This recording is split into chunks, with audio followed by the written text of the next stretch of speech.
Hello YouTubers, Alaska Prepper here.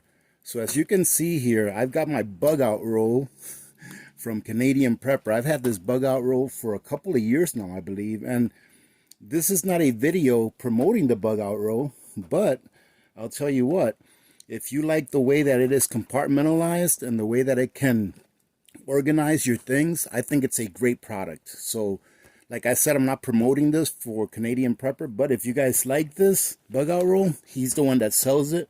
I believe he invented it, I think. So anyways, ladies and gentlemen, welcome. And I just wanted to go over my extended medical preps. So we all have a first aid kit in the house, right? With your regular things that you need for everyday life. Cuts, scratches, burns, things like that. And then we have a medical kit inside our vehicles, or at least I do. And I've shown you that before, the medical kit that I keep inside my vehicle. Inside my vehicle at all times, I have a very nicely stocked medical kit. It's got a trauma kit in there. It's got your average things in there. And I also have another backpack that has my get home stuff, that has my knives, my food, my fire making stuff, all that kind of stuff. So I always keep two bags that are fully loaded of prep stuff in my truck. So if you guys want to see the video where I showed off the medical kit that I keep in my truck, I'll go ahead and try to find it, and I'll leave it in a card on the upper right hand card of this video here.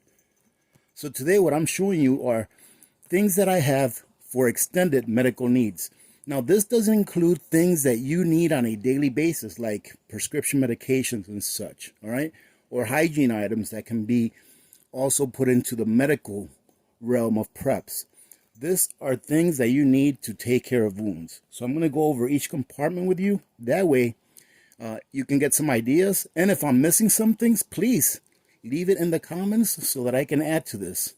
Now, like I said before, ladies and gentlemen, I'm not promoting the bug out roll here. It is a product that I really like, all right?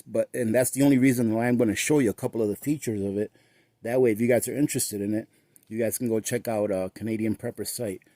One of the things that I like about it is that it's got two ways of you to be able to hook this up. So you can either hook this up on a tree by a hook, like this in the middle, or if you have a space in your home where you can put two hooks, you can hook it up by one hook on this side and one on that side. So I think that that's really good. The other thing that I really like about this is the zipper. These are super duper heavy duty zippers. I mean, these things are very heavy duty. You can see that everything is double stitched, and he uses a very, very thick nylon, which I like a lot. All right, so anyways, my first three compartments here, one of them is just full of wipes and creams. Like for example, here, this is a first aid burn cream. I got different types of creams in there. It's got hand sanitizer in there. It's got triple antibiotic ointment in there, just small packages.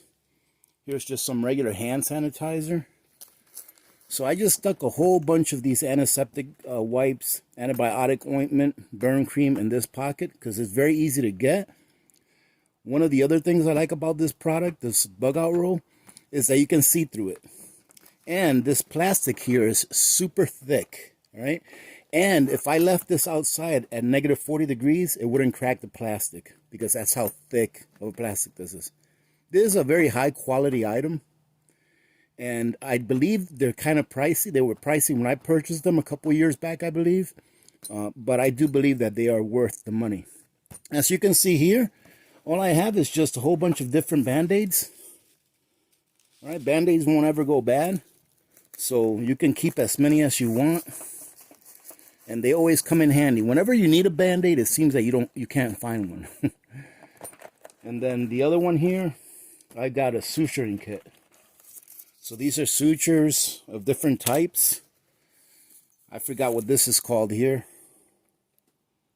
You guys let me know what this is called. I forgot what these are called. I keep them inside of this tampon holder. And these are just all suture kits in here. And these are, what is this here? This is a surgical lubricant. See, ladies and gentlemen, that's one thing. Check this out.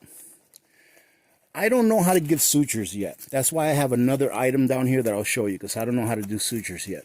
I haven't really been able to learn and or practice. But this is the thing about your extended medical kit. I put things in this kit that I don't know how to use. Because let's say, for example, we had a systemic issue where we didn't have any medical services available, right? The hospitals were closed, whatever, right?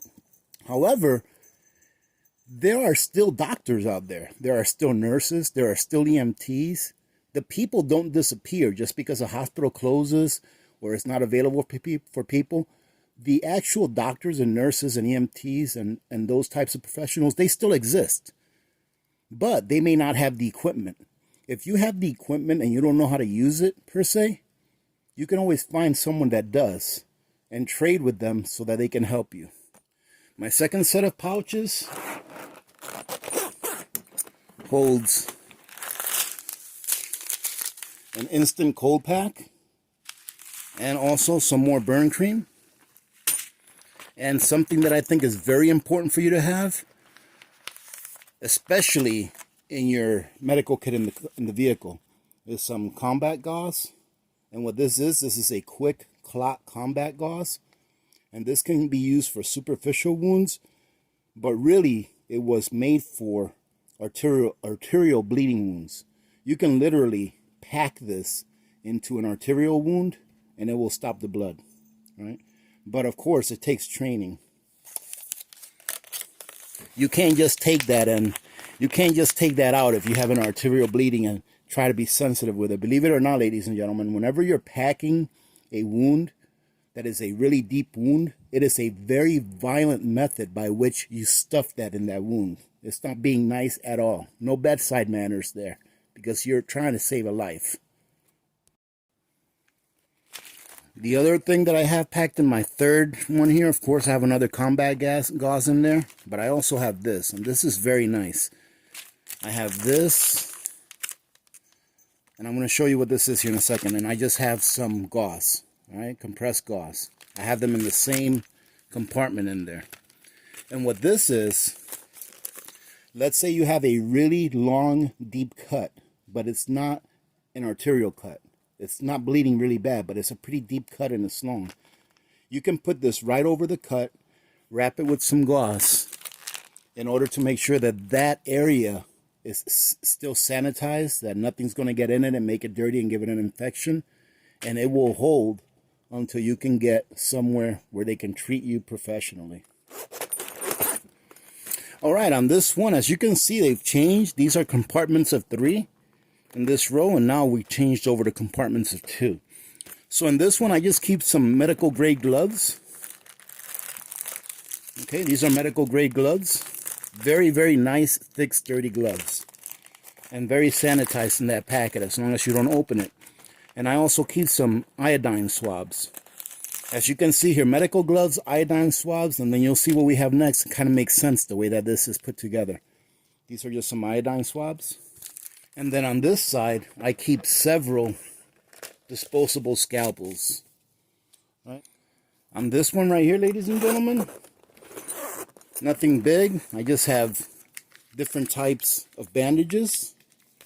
And I have different sizes wrappings so that you can wrap a bandage on and keep it on. But as you can see, I have nice wide size, and I have the size that's smaller but that sticks to itself. Right? So you can use this one to maybe wrap around the bandage, and then you can use this one to maybe wrap around the brace if you have to put a brace or a stint on someone. All right, on this one right here, I've got a couple different things. I have an EpiPen, all right, and I do know that these have an expiration date on them. This is the only one I have. My neighbor's actually used this before, having been like over a year expired because he's allergic to bees and things like that. However, do your own research, ladies and gentlemen. I have a CPR mask in order for yourself to be protected against somebody's bodily fluids if you have to give them CPR.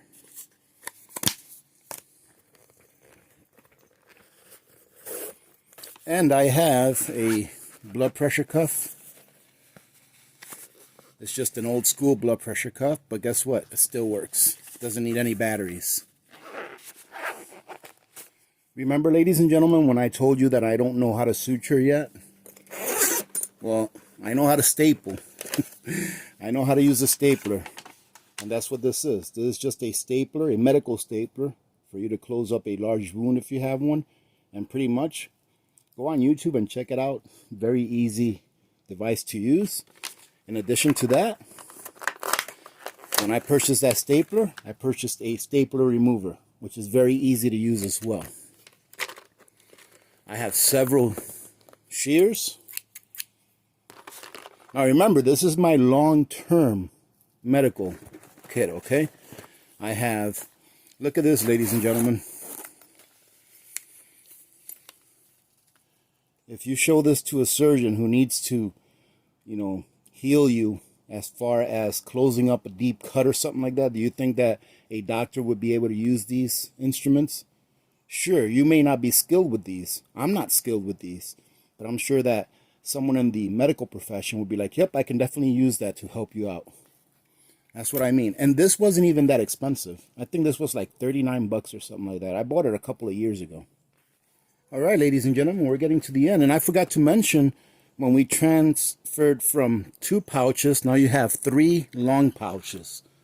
So what you have here is, let's see, 1, 2, there's 3 pouches that have 3 pouches in each. There's 1, 2, 3, 3 that have 2, and then 1, 2, 3, 3 that have just 3 long pouches.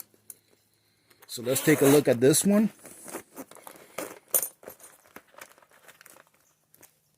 So what we got right here is just a kit to set up a saline drip. So this would be the kit that has the needle and everything that you need in order to put it in the person's vein or artery, right? To set up a saline drip.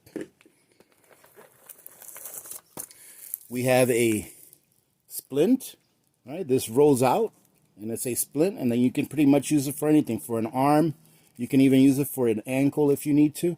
And this is the one that keeps its shape.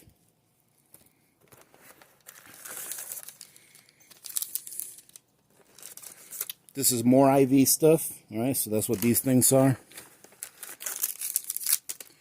We have a syringe.